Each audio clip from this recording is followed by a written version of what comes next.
10 years ago, Christy and I, we actually moved here from Oklahoma to work with a friend of ours. And then it was kind of this crazy moment where a year and a half later, both our friend that we came here to work with and so many other people who had come to do the same thing is like, peace out, we're leaving. And we were feeling the total opposite. If anything, we'd already spent time inside the community and we're like, hey, we love our neighbors. We think there's a lot of opportunity to do good here. And so we stuck it out, stayed behind, convinced a couple other people to do the same thing with us. And you know, the rest is history, really. We just decided to show up and love the hill. What began as something like really simple, a simple act of service, has blossomed into an entire movement. And it's really just started as us like going outside, loving our neighbors, and doing something as simple as picking up trash. And it's having such an amazing impact on our community. Since we got started in 2013, it's crazy to think that 10,911 volunteers have come through our house to work inside of our community. This means 8,264 people inside of Allison Hill have interacted with our volunteers. When we moved in 2013, Harrisburg was actually the 25th most dangerous city to live in the United States. Number 10 on the top 10 murder capitals in the US. And now, here we are 10 years later, it was just released that Harrisburg is actually now one of the best places to live in the entire Commonwealth of Pennsylvania. Our mission is building bridges to transform communities, and a very practical way for how we execute that is through our 3 pillars. We rebuild by providing housing for our neighbors, we restore by beautifying our streets and making it a safe, clean place for everybody to live, and we revive by providing our neighbors access to healthy food and to learn also about healthy living. So when we're talking about rebuilding, we think of our neighbors that have lost their homes through fire and they couldn't find a place to live. My aunt calls us out of nowhere and she goes like, where are you guys? Where are you guys? Your house is burning. So we immediately left the place where we were at. When we came home, you could see the smoke everywhere. There was nothing left. And my stepdad, he was always going out in the streets, finding where it says for rent. He was always calling, he was always on the phone. He was like, do you have room? We wanted a place where our sister could, play safely.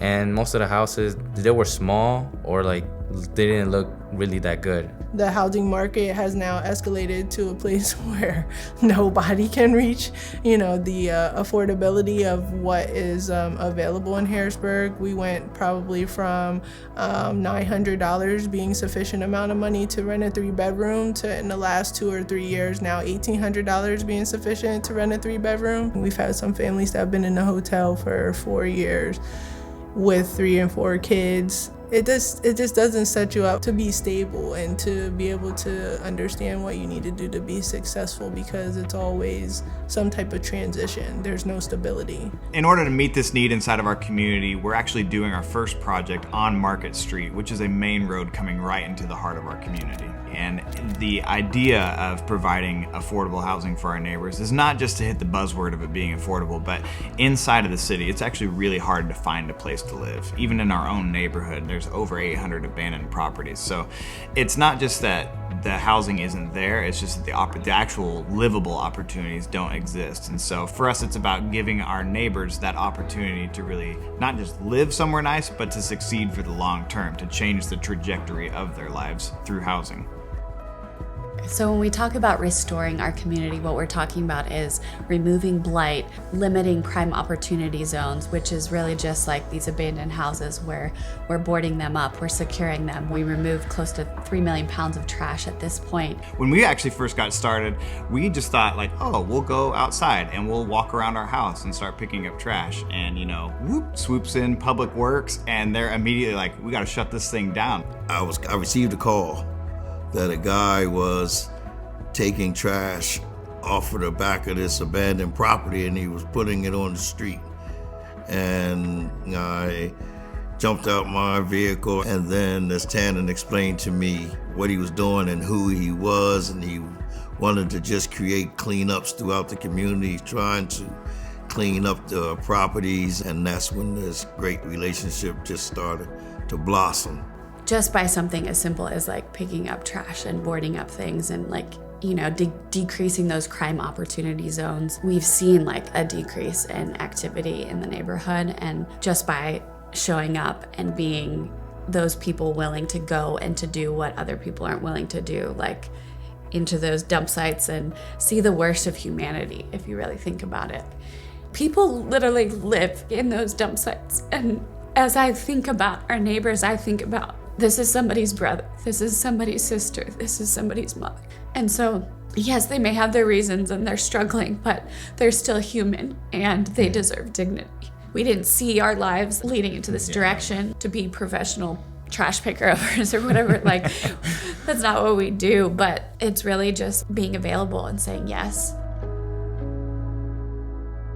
Shortly actually after we started doing our cleanup stuff, I discovered that amongst all of the blighted vacant lots inside the community, there was one big one, this 2-acre lot on South 18th Street, that ironically at one point in time had been operating as an urban farm. So I remember going and discovering the space and realizing it was completely overgrown. The vision that had once been there was gone. So we were excited and thrilled to put together a proposal to submit to the school district to say, like, how can we take this property that belongs to the school and turn it into a space that not only provides fresh food for the neighbors, but also teaches them about growing food for themselves and what it takes in order to live a healthy lifestyle. The Hill Farm is a really great opportunity for folks in the community to get fresh fruits and vegetables that a lot of folks don't currently have access to. The location where the Hill Farm is located is in a food desert. And a food desert is a place where community members do not have the access to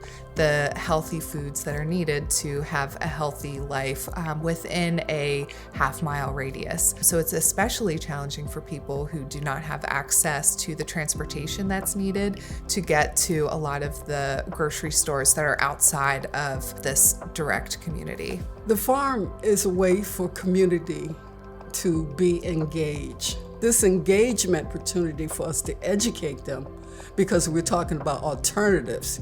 This is the new option now. They have fresh local food right at your doorsteps.